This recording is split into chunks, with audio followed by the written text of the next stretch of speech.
live on your tablet, phone, and the KUTV app. This is 2 News Live. Yes, it is another day. Thanks for joining us on 2 News Live. I'm Brian Schnee. It is Wednesday, April 26th. We're going in depth tonight on the Draper flooding and the landslide that resulted in some of those buildings tumbling down the hillside. Those were 2 homes. Brian Malahy was out there. He'll join us live in a few minutes. Also, Paul Nelson talking about landslides in general with the folks at Utah Geological Survey. They wanted to know, Paul wanted to know, how did they keep up with all of these different slides in different parts of the state right now? Before we get there, let's take a look at your headlines right now on KUTV.com. A teenage girl is dead after a shooting inside of a home in Salt Lake City. Police say the suspect is the girl's brother.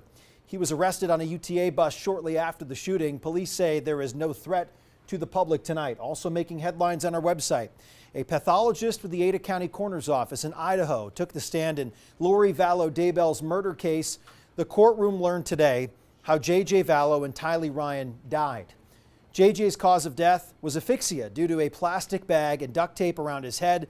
The pathologist determined that Tylee's cause of death was homicide by unsuspected and unspecified means. It's the first and the 1-year anniversary of 13-year-old Eli Mitchell's death. He was riding his bike last April when he was hit and killed by a drunk driver. Tonight, in less than 30 minutes, his family and friends will commemorate and celebrate his memory. Finally, tonight in our headlines, National Denim Day to raise awareness about sexual violence. The Utah Coalition Against Sexual Assault and Advocates met at the Utah State Capitol today to show solidarity for survivors. As we go in depth tonight, you can always get in touch with us throughout the show. Use the hashtag 2NewsLive to join part of the conversation. You can always find us on Facebook, Twitter, and Instagram, and always send us a direct message to weigh in. Going in depth tonight, demolition teams leveled what was left of a home in Draper after much of it slid into a ravine last weekend. We've been covering this one for quite some time now. Our Brian Malahy live in the neighborhood now. Brian, what was this process like today? It was slow speed. That's what it was like. Back there is where part of the home was standing this morning, but about 11 o'clock they began knocking bits and pieces off of it, the roof, the walls, and then they were able to scoop up much of that, put it on a large truck, and then haul it out of here. So that was one of 2 homes that collapsed over the weekend. The other one completely fell into the ravine below. And this has been a situation where neighbors, I think, emotionally have tried to deal with this. I talked to one person who lives across the street today, asked him how he thinks, his house is in terms of its stability. He thinks they're doing okay, hasn't noticed any more erosion, any more creep over the road or on the road for the weekend, so he thinks they're okay, but they're adjusting, at least he is, to a new normal right here. Brian, what is the general feeling like in the area? Obviously, these residents are out there. They're looking at their neighborhood, which is completely transformed into something that they hadn't seen before in just the last few days. I mean, are there other homes that need attention? Are there looky-loos coming around to check this out? What's the overall vibe like there? We understand that there have been structural engineers who have been looking across the street at the homes that back up to the ravine. On the other side of the street, on the south side, not really so much. At least that's our impression. But in talking to a neighbor on the south side of the street, he said, that the builder, the developer, is going to make professionals available to them. So presumably structural engineers. Talked to another neighbor here who, I asked him about his emotions today, and he said, the emotions were last weekend when these homes collapsed and slid down perhaps 2,000 feet. He said that's over, but then he kind of checked himself and said, you know what, I think it's a good emotion today in some ways, because now we're beginning the healing process.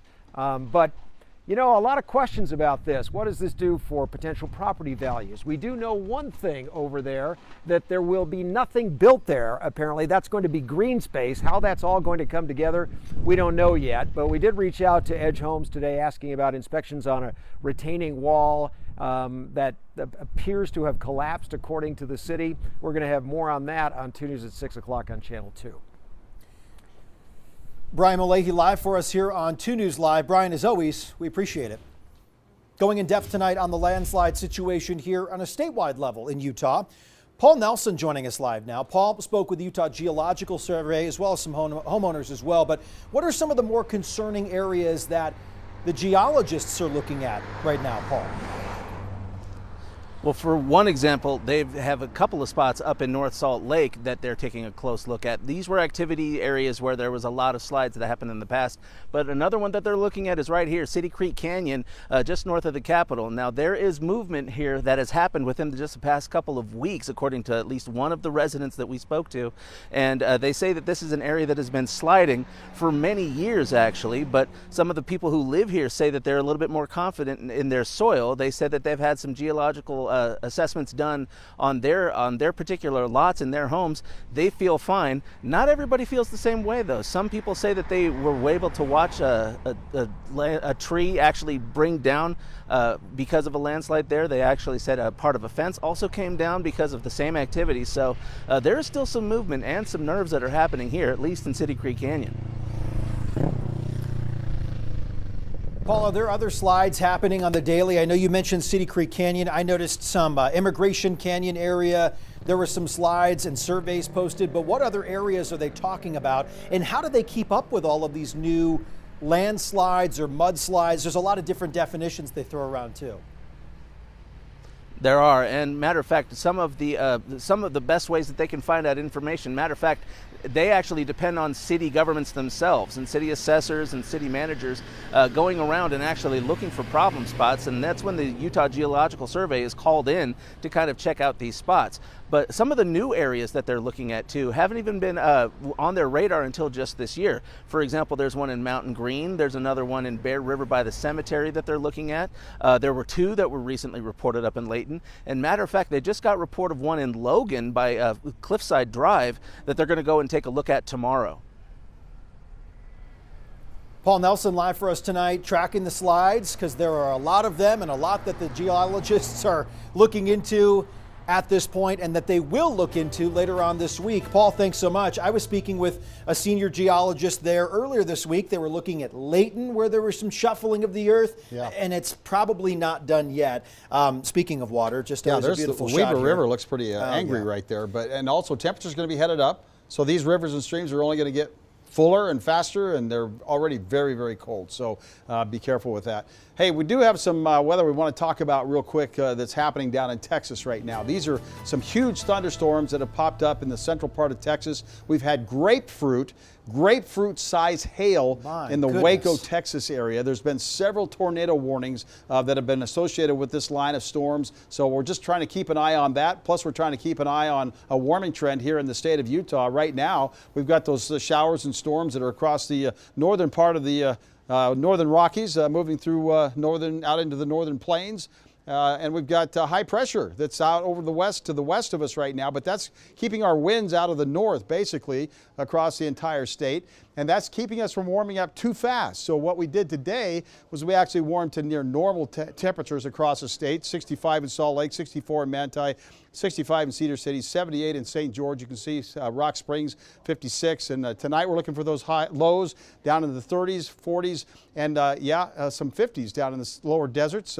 Looks pretty nice down there tonight. Tomorrow's an absolutely gorgeous day, but there will be some clouds and possible showers moving through Thursday evening into overnight, Thursday evening into Friday morning in eastern Utah, but it's only going to last us a few hours. Here we're looking at those temperatures climbing close to 70 in the upper 60s, low 70s tomorrow here in Salt Lake City.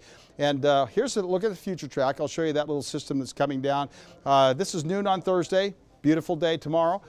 Then we bring this little system through, maybe a few snow showers over the high Uintas, maybe an isolated thunderstorm or two down around the Moab area. This is about midnight Thursday night into Friday morning. Then it continues to move off to the south and east. You can see that high pressure is going to give us some really, really nice, beautiful blue skies, high clouds at times, but other than that, no major situations developing. Here comes the high pressure. This is noon on Friday. This moves farther into, this is noon on Saturday. We're under this nice, but still the winds are still a little bit out of the northwest. North and northwest. But then as we move into Sunday, that ridge of high pressure starts to pass across us, and then we'll see this guy move south and plant itself right off the coast of Oregon. So that's going to kick in the southerly winds. So Sunday and Monday, that's when we'll see the hottest temperatures that we've seen so far this year. Above normal across the northern Rockies, below normal across California, and they are also going to get some rain in California too. Our rain situation, we're actually a little bit behind by about 1/10 of an inch or so. That's not a big deal, but at least we're not way ahead. And you can see above normal precipitation along the west coast, and that does include parts of Utah as we move into the first week of May. Kind of crazy to see what the weather's doing. Here's what's happening in St. George tonight. Overnight lows dropping down in the mid to upper 50s. And as we move through the 7-day forecast, you can see we've got those temperatures in the 90s. Sunday, Monday, windy conditions Monday, Tuesday, and Wednesday. And for Salt Lake City, we'll see those temperatures right there in the 70s tomorrow. Back into the 60s as we move into Thursday, or Friday, I should say, and then back into the 70s. On Saturday, I always like to say 76 trombones on Saturday, and then 84 on Sunday. The jump up to the 80s, Yeah. is that concerning to you? Yeah, it is, because we're going to be 3 days in the 80s. We're also going to add some wind. And coming up tonight on 2 News at 10, I'll talk a little bit about what the wind does to melt the snow faster. That's all coming up.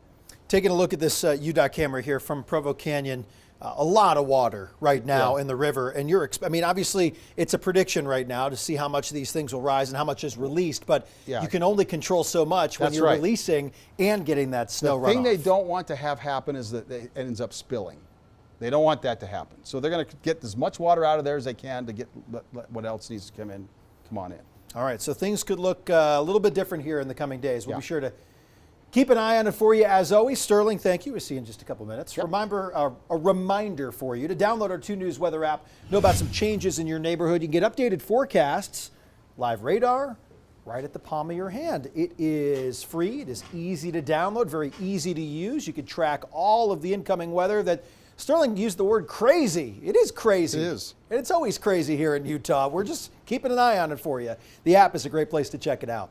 Hey, tonight at 10 o'clock, we look back nearly 40 years ago when Salt Lake City saw devastating flooding when City Creek turned State Street into a river. Chief Investigator Wendy Halloran here with us to preview her story. Wendy, you asked some tough questions of folks tonight. I did. State River, actually. 40 years ago was what it looked like. State River. State River. Street to State Street River. turned into State River. Turned into State I River. wasn't here. Surprise. Neither was I. But I've seen the pictures. Yes, and they are quite compelling. And I know. Are you going to mix them in tonight? Oh, absolutely. And we are asking the tough questions of the state leaders and city leaders and county leaders as well, because what has been done, what has been put into place since then to prevent catastrophic flooding? You know, what is the infrastructure? They did design retention basins, but as we saw a couple of weeks ago, there was an obstruction in one of those, immigration gap and whatnot. I asked them specifically what they are doing to monitor any of the retention basins, particularly in City Creek Canyon, to make sure that there's no obstruction. I'm told that it's 24/7 monitoring, that there's a lot of new infrastructure since the flooding from 1983. So they feel confident that we will not see a repeat 40 years later. However, look at the temperatures Sterling just told us about. 80 degrees in the next few days. And the timeline too. Remember, all of this happened in late May, if I remember correct, That's right? correct. So we're May. still looking pretty early. We are, and with the record snowfall, snowpack, that melts with the temperatures rising. We could see some very serious flooding, and will be very interesting to see how the infrastructure responds and the crews respond to that. Just quickly, what was the overall feeling of the response? They feel like they've done enough to already prepare for this, or there's still a little bit more that they were hoping to get done? A lot of these things were put in place years ago. Years ago. No, the response was they are very very confident, actually. I was a little surprised at that. You know, given Mother Nature, it's you know, uncertain, but they're very confident, actually. So, and you know, they're diverting water into the Great Salt Lake, and you know, what was it, 10 million gallons a day? It's a lot. It's a lot. I don't remember the precise, but I know that there was a 50 million number thrown around there. Part of it started earlier this week. We do have that article on our website. So for the precise information, people can go right there and check it out. But they've been focusing so much on moving that water around. There's been a lot of moving parts. So it is very interesting to keep on top of. It really is. And technology has really helped with the infrastructure and their ability to see the snow melt and the river flows in real time. So that's a key point to the story tonight. In real time, they say they can see this. Wendy Holloran, always good to have you on 2 News Live, because we're always talking about something interesting coming up tonight on 2 News at 10 o'clock. Thank you so much for having me. 2 News has you covered this spring as our risk for flooding continues. Download our 2 News app for breaking news alerts on issues around the state and to see our past stories on ways you and your family can protect your home and property. Also, a lot of these stories we have focused our in-depth conversations on. So if you're looking for more content, more resources, it's all there, KUTV.com. Going in depth now with Gold Star parent Darren Hoover, the father of Staff Sergeant Taylor Hoover, Marine killed in the Abbey Gate bombing in Kabul, Afghanistan, August 2021. For those that don't know, Staff Sergeant Hoover, one of 13 killed during that attack, is from Utah. Just recently, Darren got a phone call from the Marines saying that the planner of that attack, a member of the ISIS-K group, is now dead. In the last year and a half, Darren told me he hasn't gotten any answers about what happened that day, and it's frustrating and it hurts. Why are we not getting this information?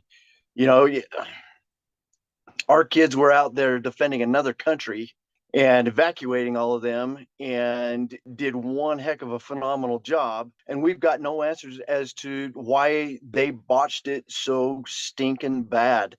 I mean, a 3-year-old with a crayon and a piece of paper could have done a better job than what these guys had done. And I want answers as to why. Why wasn't the sniper allowed to take out the bomber when he had him in his sights for the 7 hours or whatever it was prior to the bomb itself going off? Why was the drone overhead had to be retasked to show everything on the ground, when I know dang good and well we have drones, 24/7 over operations like that, and we're not getting anything, any of the cables, the descent cables, nothing from the State Department employees prior to, nothing. I want all the answers, and we deserve it. We demand it.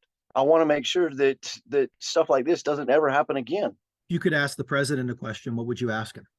Why? Why on earth did you do it this way? Why was the Taliban in charge of the security? Why did we let Bagram go? Why on earth did it have to happen this way? What was the rush? Why was it so compartmentalized in that small area? I mean, you look at the photos and everything, the videos, and all of those Afghanis packed into that area in the raw sewage canal and all that. Why? Why did the State Department come in and do operations from, bankers' hours? At night, they shut down operations. The State Department did, and allowing the Afghan people to come through their check. Why? Why? There's so many unanswered questions. And I would like a face-to-face now. I didn't in the beginning, but I do now, and I know dang good and well I'll be lied to again. How are you and your family still feeling about this? Is there anger still? Is there sadness? How would you describe the emotion for you and your family with how much time has passed, and obviously with the phone call that you got? So we've actually been doing really well. Obviously, there's pain, there's wanting him back, and knowing that we can't have him, we won't have him back. Thankfully, we know where he's at, that he's safe, and that he's watching over us and protecting us every day and waiting for us to be reunited.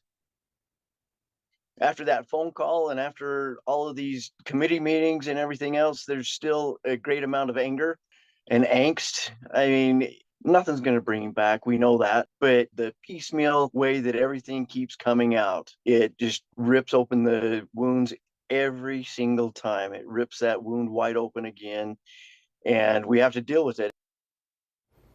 Well, there are a couple of events taking place in honor of Staff Sergeant Taylor Hoover in the near future, including some fundraising for the Taylor Hoover Memorial Scholarship Fund. We've got that information in this article on our website right now, KUTV.com.